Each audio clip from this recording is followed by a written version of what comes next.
नमस्कार, प्रणाम। मैं अमित हूं और आप सभी राइजिंग भारतवर्ष यानी एबीएन देख रहे हैं।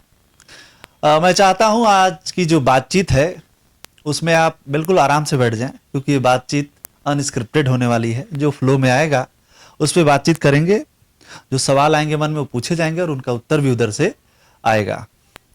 आज के जो विशिष्ट मेहमान हैं, सबसे पहले मैं उनका परिचय करा दूं आपको। जितना बताऊं उतना कम है, फिर भी मैं आपको कुछ चीजें बता देता हूं। हमारे साथ राजा मणि जी है, लेकिन जिनको सोशल मीडिया पे या फिर ऐसे भी आप व्यक्तिगत रूप से राजा बाबू के नाम से जानते हैं। एक पुस्तक आई है उनकी जय श्री राम नाम से, जो उनके हाथों में है। उस पुस्तक के बारे में हम बातचीत करने आए हैं। लिखने की प्रेरणा कहाँ से आई, पुस्तक में क्या है, दर्शकों को अब क्यों पढ़ना चाहिए, पाठकों को किन किन लोगों को पढ़ना चाहिए। इसके अलावा राजा बाबू जो हैं वो शिक्षाविद हैं, भाषाविद हैं। बहुत शानदार भाषा पर इनकी पकड़ है, अलग अलग भाषाओं पर। गले में इनके समझ लीजिए कि माँ सरस्वती का वास है, कंठ में। इसके अलावा लिखते भी बहुत अच्छा है। लिखते हैं क्या मतलब, कई 100 गीत लिख डाले हैं इन्होंने। उसी में से कुछ सुनेंगे, कंठ का भी एक नमूना देखेंगे। तो सबसे पहले बहुत बहुत आपका स्वागत है, आभार है समय देने के लिए राजा बाबू जी। एक गीत पहले हमारे दर्शकों को आप सुना देंगे तो बड़ा अच्छा रहेगा। शुरुआत अच्छी रहेगी। एबीएन के सभी दर्शक बंधुओं को राजा मणि का राम राम। बाल्यकाल से ही मैं एक गीत सुनता आ रहा हूं अपने पूज्य बाबूजी के श्रीमुख से कि राम राम रटते रहो जब तक घट में प्राण, कभी तो दीन दयाल के भनक पड़ेगी कान।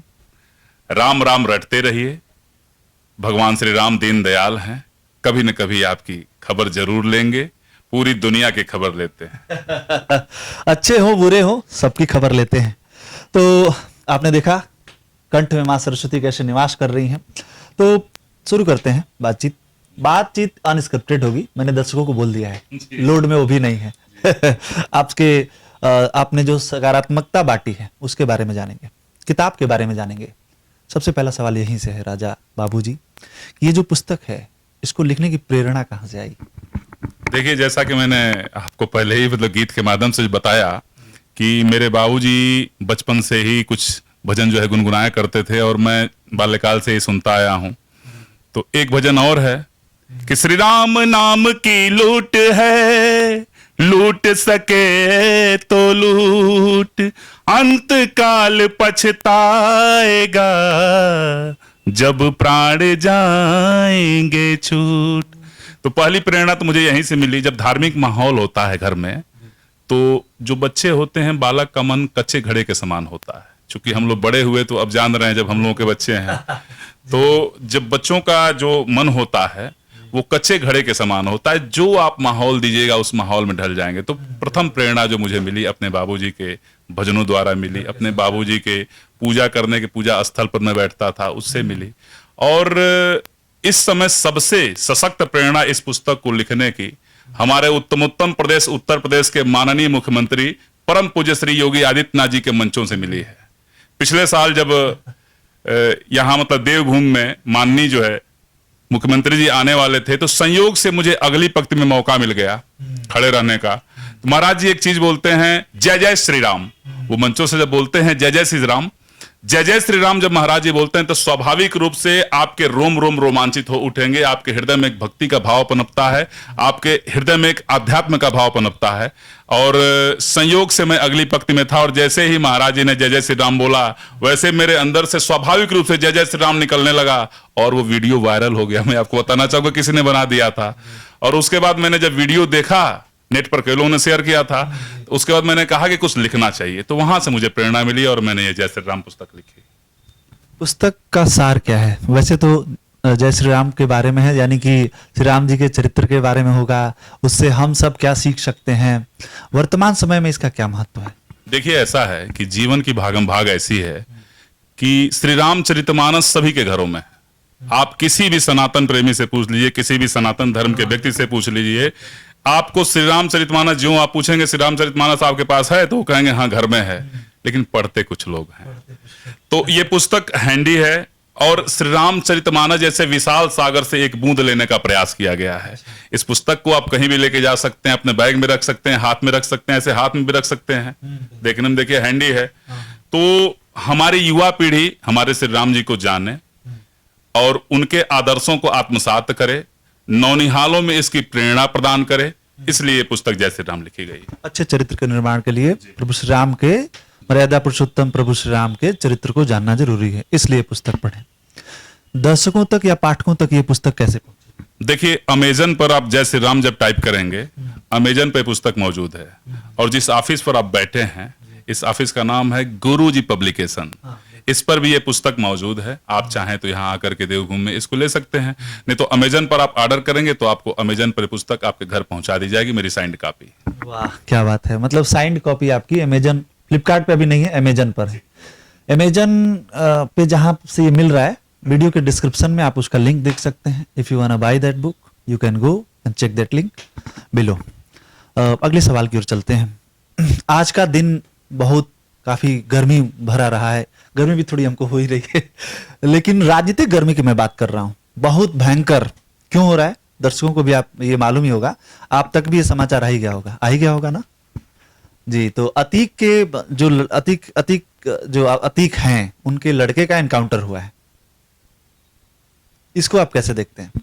और वो वीडियो वायरल हो रहा है योगी जी का, जो वो वहां पे बोल रहे हैं विधानसभा में कि मिट्टी में मिला देंगे। देखिए, ऐसा है कि हमारे परम पूज्य माननीय मुख्यमंत्री श्री आदित्यनाथ जी न्यायप्रिय व्यक्ति हैं और न्याय के साथ, कानून व्यवस्था के साथ जो भी खिलवाड़ करेगा, वो कोई भी हो, मैं नाम नहीं लेना चाहता हूं। आज उत्तमोत्तम प्रदेश ऐसे ही नहीं है। उत्तमोत्तम प्रदेश उत्तर प्रदेश में जो शांति व्यवस्था है, उसके लिए योगी जी का भूरि भूरि धन्यवाद है, मैं कोटिशः धन्यवाद करता हूं। तो न्याय व्यवस्था ऐसी ही होनी चाहिए कि जो अपराध करेगा उस अपराधी को सजा मिलेगी। तो जिसने अपराध किया उसको सजा मिली, ये तो स्वाभाविक है, और कोई भी न्यायप्रिय व्यक्ति यही करेगा जो माननीय योगी जी ने किया। इस पर राजनीति होती रही है। बहुत बार ऐसा कहा गया कि ब्राह्मण हत्या हो रही है। जब विकास दुबे का एनकाउंटर हुआ, चाहे किसी और का हुआ, तो इस तरीके से कहा गया कि अलग अलग जात के लोगों को, यादव को मार दिया गया। मैं नाम नहीं लेना चाहूंगा, चूंकि आपने कहा है पहले ही कि भाई राजनीतिक बात नहीं करनी है, मैं सकारात्मक व्यक्ति हूं, इसलिए मैंने ऐसे सवाल लिया। तो क्या आपको लगता है कि इस समय भी कहा जा रहा है कि एक धर्म विशेष के लोगों को टारगेट किया जा रहा है? कितनी सच्चाई है, आप इसको कैसे देखते हैं? मैं आपसे यही पूछना चाहता हूं एक सवाल, चूंकि आप तभी से मुझसे सवाल पूछ रहे हैं, तो मैं आपसे एक सवाल पूछना चाहता हूं कि अपराधी की कोई जाति होती है क्या? मुझे ऐसा नहीं लगता। अपराधी हर जाति के हो सकते हैं, और अपराधी की एक अलग जाति ही होती है, वो किसी के नहीं होते हैं। तो अगर किसी भी जाति से जोड़ा जा रहा है तो ये कुत्सित राजनीति का प्रचायक है, ये गंदी राजनीति का प्रचायक है। ऐसा कुछ नहीं है। हमारे योगी बाबा सर्वधर्म समभाव के व्यक्ति हैं।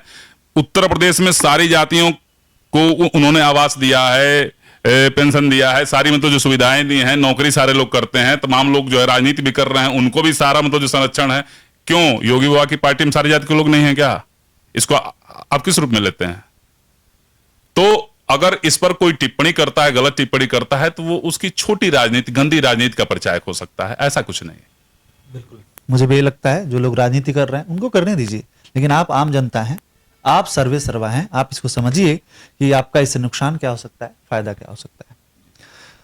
बातचीत अब समापन की ओर है, तो आपसे निवेदन है कि एक गीत जरूर सुनाएं।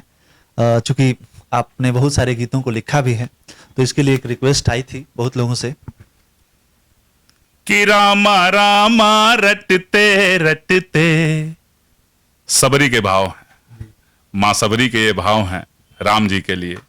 हमारे गुरुदेव के श्री चरणों में सादर वंदन करता हूं और कहना है, रामा रामा रटते रटते बीती रे उमरिया, रामा रामा रटते रटते रघुकुल नंदन कब आओगे, सब्र की झोपड़िया, रामा रामा रटते रटते बीती रे उमरिया।